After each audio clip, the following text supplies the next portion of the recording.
Welcome to The Leftovers. I'm Rachel Bell. The Leftovers is audio left on the cutting room floor from last week's Your Last Meal interview.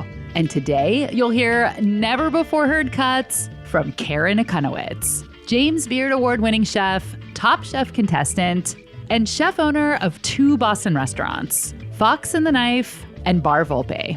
Last week, Karen talks about what it's like being the daughter of a restaurateur. I have a 2.5-year-old, and this girl loves nothing more than to go to lunch. Go lunch. She wants to go out to lunch. My kid loves seafood. They're like, oh, so wonderful. I'm like, yeah, it's wonderful.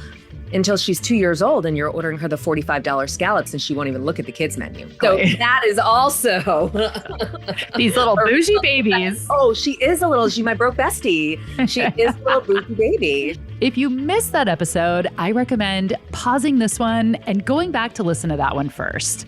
But if you're all caught up, here's my lightning round with Chef Karen Akunowicz.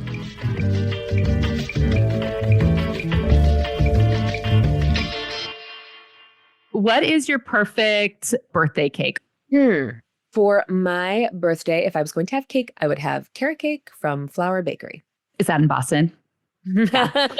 And how do you like your carrot cake? Are you nuts, no nuts, pineapple, no pineapple, raisins, no raisins?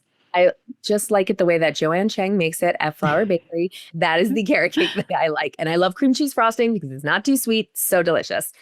You have an offshoot of your restaurant, Fox and the Knife, at the airport now, at Logan Airport, called Fox and Flight. I was wondering, first of all, what is your go-to drink when you're flying? Water. Mm-hmm. I'm so boring. I know that's like not fun. When I'm flying, you already get so dehydrated. Go to Hudson News. I get a huge water, probably a coffee and a water.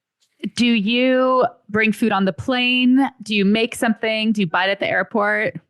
I wish I could answer right now and say that I made food and brought it on the plane, but I do not. I buy my food at the airport. What is your go-to? Thanks Delta Lounge for a million hard-boiled eggs. Did you have to do anything different opening that restaurant? I mean, it seems like it's more of a sit-down, right, as opposed to like a grab and go. Did you have to do anything different because you were in the airport? So much different. I had to learn how you operate a restaurant in an airport. We didn't have gas, so everything is electric or induction. It's like a very interesting thing when I was designing and building out the kitchen. There is a count of how many they kept saying to me knives, how many knives you could have in the kitchen, but it's actually anything with a blade. Oh. That's like a mandolin. That's a robocoup. That's anything. So we had to actually count how many sharp pieces of equipment there were. There's like just a lot of regulations in who you are buying the food from and how you receive it. Yeah, there's a lot of really interesting moving parts. But it was such a great learning experience and it's so cool. And Fox and Flight is beautiful. We built it out and I was like, this is nicer than my restaurant. It is a sit-down restaurant. It's gorgeous. The cocktails are amazing. And I like to think that the food's pretty good. Terminal A in Logan Airport, it's a great place to sit down and get something delicious to eat, have a cocktail. I read that you really love having family meal with your staff. What is the best family meal in recent memory that you've had at work? So I like to say that on days that I go back and forth to the restaurants, I sometimes go like this, what are we having for a family meal today here? And then I'm like, okay. And then I'll go down the street and I'll say like, what are we having for a family meal here?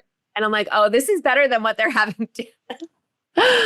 They just know that theirs isn't as good if you don't go back to the other one. I have to say, anytime it's pizza day, Bar Vulpe, we have pizza family meal at least once a week.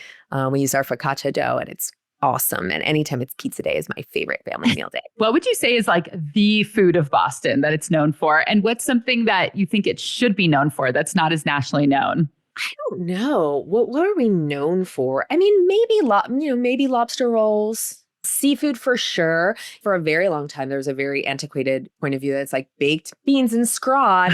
What's scrod? Yeah. Flaky white fish.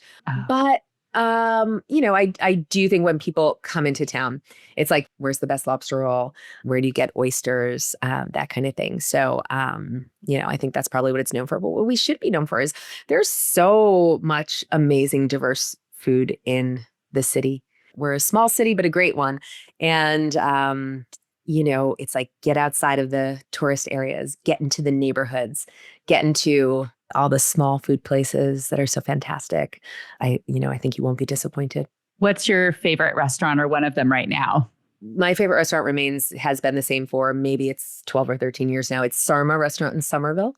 It's owned by Cassie Piuma.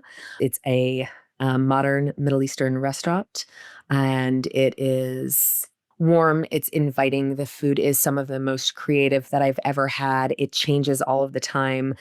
The za'atar fried chicken is fantastic. But I mean, that's kind of like one of the signature things. I mean, Cassie's food is just outstanding always. And, it remains number one on my list. Now I'm putting it on my list. And that was Karen Akunowicz's Leftovers.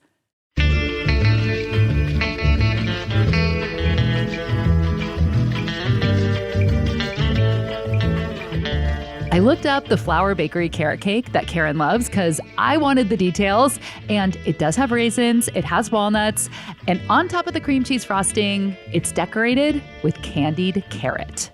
The Leftovers and Your Last Meal are both products of Seattle's Cascade PBS. We would love for you to become a Cascade PBS member. For as little as $7 a month, you get streaming access to all PBS shows, including hundreds of food and cooking programs. And you get that special little glow knowing that you're helping to support local public media. This episode was produced by me, mixed and mastered by Sarah Bernard, original theme music by Prom Queen. Are you signed up for my newsletter? It's called the Nosh Newsletter. It comes out every other Wednesday. And last week, in honor of the bed picnics that Padma Lakshmi talked about on the show a couple weeks ago, I wrote about my favorite bed to eat in. A bed in a specific hotel in Salt Lake City, where I have eaten a calzone filled with spaghetti and meatballs on 3 separate occasions. You can find a link to sign up for the newsletter in the show notes or go to cascadepbs.org/Nosh newsletter. I'm Rachel Bell, and this is The Leftovers.